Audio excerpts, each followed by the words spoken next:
Hello বন্ধুরা, আমার চ্যানেলে সবাইকে স্বাগত। আশা করি সবাই ভালো আছো, ভালো থেকো, সুস্থ থেকো। তো আজকে আমি কিছু বুবলি ভক্তদের একটু উচিত জবাব দেওয়ার জন্য এসেছি। কারণ যারা অপু বিশ্বাসের সিনেমা নিয়ে অনেক হইথরি অনেক কিছু বলছে না, তো তাদেরকে একটু একটু উচিত শিক্ষা দিব, বুঝলেন? তো আমি কিছু নিউজ দেখছিলাম, কিছু পোস্ট দেখছিলাম, তারপর বাংলাদেশের কিছু নিউজ দেখছিলাম, যেখানে আছে যে মুক্তি 3 দিনে স্টার সিনেপ্লেক্সে সর্দার বাড়ির খেলা সিনেমায় মোট শো পেয়েছে 2টি, দর্শক ছিল মাত্র 3 জন। 3 দিনের শেষে সর্দার বাড়ির খেলা সিনেমায় মোট মাল্টিপ্লেক্সে গ্রোস 34,000 টাকা। মানে বুবলির আজ অব্দি যে কটা আমি সর্দার বাড়ির খেলা নিয়ে যে মুভির রিভিউ বা প্লাস পোস্ট দেখলাম, তাতে হলো গিয়ে আলটিমেটলি সিনেমা হচ্ছে সুপার ডুপার ফ্লপ। মানে ফ্লপ শুধু না, সুপার ডুপার ফ্লপ হয়েছে। এবার আসি, যেহেতু বুবলিগের সিনেমাটা নিয়ে কথা বলতে এসেছি, তো এইখানে বলতে হয় যে আমাদের ঢালিউড কুইন অপু বিশ্বাসের সিনেমা রিলিজ হওয়ার কথা ছিল ঈদের আগে। তো সেই সিনেমা রিলিজ হয়নি বলে বুবলির ভক্তরা অনেকে অনেক কথা বলেছিলেন। যেহেতু আমাদের অপু বিশ্বাসের এমনি কোনো খোঁজ খবর নেই, তারপরে এবার কি করব, কাজ তো লাগবে। তাই বললাম তো এই বুবলিকে নিয়ে একটা নিউজ বানাই, কারণ বুবলির ভক্তরা তো একসময় খুব নেচেছেন। তো সেইখানে দেখা গেছে বুবলির এই যে সিনেমাটা হয়েছে, সিনেমাটা সুপার ডুপার ফ্লপ হয়েছে। যে সিনেমায় প্রত্যেকটা শোয়ে 3জন 4জন, টোটাল 2-3টে শো হিসাব করতে গেলে 46 জন এরকম করে দর্শক হচ্ছে। তো আমার কথা হচ্ছে যে যার অভিনয় ভালো, যে অভিনয়ের দক্ষতা দিয়ে ঢালিউডে নাকি রাজ করেছে, তার অভিনয় এতটাই ভালো, তো এতটা অভিনয় ভালো, সেটা এখন কোথায় গেল? সে ভালো অভিনয়টা এখন গেল কোথায়? সবই কি এখন তার প্যাটের মধ্যে ঢুকে গেছে ভালো অভিনয়? সর্দার বাড়ির খেলা তো অনেক দিনকার আগে শুটিং হয়েছে, প্রায় 2-2.5 বছর আগেকার মুভি। সেই মুভির এই পরিণতি কী করে হয় এই পরিণতি? প্রেশার কুকারটা চলছে, কিন্তু প্রেশার কুকারে বুবলির সিন ছিল কটা? 2টো না 3টে বুবলির সিন ছিল। প্লাস হচ্ছে প্রেশার কুকার একজন নামি দামি ডিরেক্টর প্রডিউসারের। তারপরে হচ্ছে প্রেশার কুকার রিলিজ করেছিল হচ্ছে ঈদের সময়। তো ওই টাইমে একটা মরা সিনেমাও কিন্তু জীবিত হয়ে যায়, কারণ ওই টাইমে বাংলাদেশে একটা মুসলিম কান্ট্রি, ওখানে সবাই ঈদের সময় সবাই ছুটিতে আসে এবং সবাই একটু মুভি দেখে, ঘুরতে যায়, অনেকে অনেক কিছু করে। তো সেইখানে দাঁড়িয়ে সেই সময় একটা কানা মুভিও ভালো রেজাল্ট করে। আর সেইখানে বুবলির প্রেশার কুকার, যেখানে তার সিনই হচ্ছে 2 থেকে 3টে, প্লাস ডিরেক্টর নামি দামি ডিরেক্টর, তো তার সিনেমা দেখতে অনেকেই যাবে, ডিরেক্টরের নাম শুনলেই সিনেমা দেখতে যাবে। তারপরে সেই সিনেমাটা কিছুদিন চলেছে, মোটামুটি চলেছে, তার জন্য তার ভক্তদের অনেক হই উল্লাস যে সেই সিনেমা বুবলির জন্য চলেছে, যাই হোক। তো সেই সিনেমায় বুবলির সিন ছিল 2-3টে, বাট এটাতে তো নেই। এটাতে তো পুরো বুবলি একদম নায়িকা, একদম গ্রামের পুরো সৌন্দর্য গ্রামের তুলে ধরেছে। তারপরেও এই মুভির এই হাল কী করে হলো?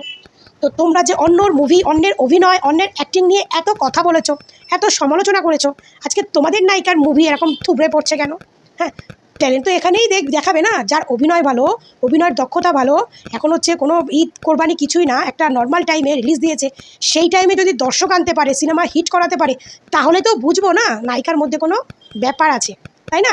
কথাই বলে না যে আমি সবসময় সিনেমা কথাতে বলে আসছি যে খেলা মাঠে সবাই গোল দিতে পারে। যেমন শাকিব খান খেলা মাঠে ছক্কা মেরেছে, ছক্কা মারতে এখন শাকিব খান পুটও মারতে পারছে না, কারণ শাকিব খানের খেলা এখন ঘুরে গেছে। আর বুবলি ম্যাডাম যে কটা শাকিবের সঙ্গে মুভি করেছেন, সেই কটা মুভিতেই একটু যা করেছেন, বাদবাকি তার সিনেমা দেখতে গেলে এই তো সিনেমার হাল। সর্দার বাড়ির খেলারও এই পরিণতি।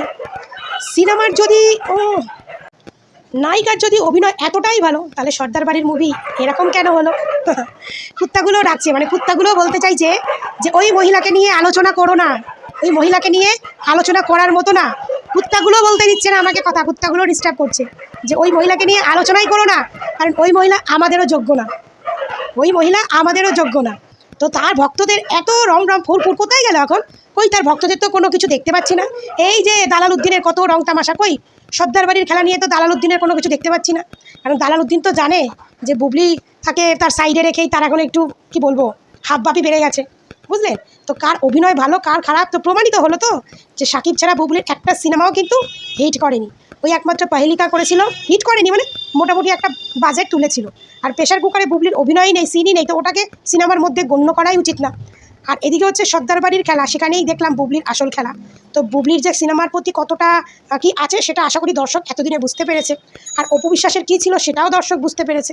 অপু বিশ্বাস হয়তো সিনেমা আসেনি বা কিছু, সে তো একটা সময় কামাল ধামাল করে দিয়ে এসছে। শাকিব খান ছাড়াও সে যাদের সঙ্গে মুভি করেছে, প্রত্যেকটার সঙ্গে মুভি হিট হয়েছে। সবার বাজার সবসময় সমান থাকে না, সবার বাজার সবসময়। বাংলাদেশের নায়িকার কিন্তু কোনো অভাব নেই, নায়ক কিন্তু অভাব প্রচুর। নায়ক নেই, বাট নায়িকার কিন্তু অভাব নেই।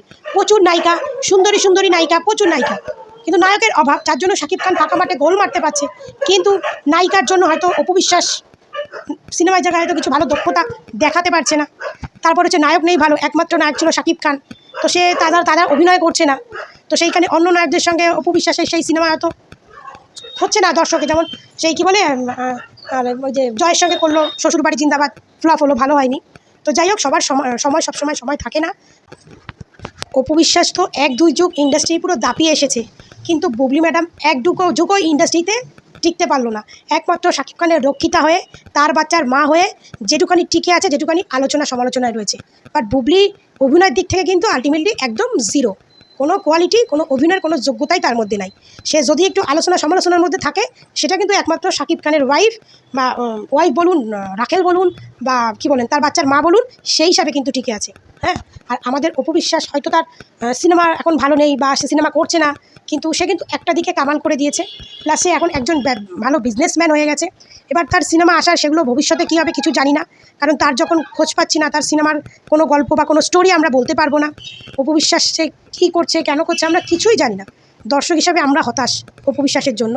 কিন্তু বুবলি ম্যাডামের এই সিনেমার দেখে যেটুখানি বুঝলাম, সেইটুখানি তোমাদেরকে শেয়ার করলাম। আর তোমরা বাংলাদেশ থেকে যারা আমার সিনেমা দেখো, মানে সিনেমা বলি, যারা আমার ভিডিও দেখো, তারা একটু জানিও যে অ্যাকচুয়ালি আমি তো ফেসবুকে, সোশ্যাল মিডিয়ায় দেখছি বুবলির এই যে সর্দার বাড়ির খেলার একদম বাজে হাল। তোমরা তো ওখানে থাকো, তোমরা অনেকে দেখেছো মুভিটা, বাট একটু জানিও যে সত্যি কতটা আছে। তো আলটিমেটলি বুবলির যে অভিনয়ের দক্ষতা বা অভিনয়, বুবলি যে নায়িকার মধ্যে পড়ে না বা নায়িকার মধ্যে গণ্য হয় না, সেটা আবারও সর্দার বাড়ির খেলায় প্রমাণ হয়ে গেল। বুবলি কোনো কিছুর মধ্যে পড়ে না, বুবলি নায়িকা হিসাবেই চলে না, একমাত্র শাকিব খানের জন্য, শাকিবের কয়েকটা সিনেমার জন্য সে কিছুদিন চলেছে। আর এখন একমাত্র শাকিব খানের রাখেল বলুন, বউ বলুন, তার সন্তানের মা বলুন, সেই হিসাবে আলোচনায় রয়েছে। তো ঠিক বললাম না ভুল বললাম, মতামতটা জানিয়েছ। সবাই ভালো থেকো, সুস্থ থেকো, টাটা।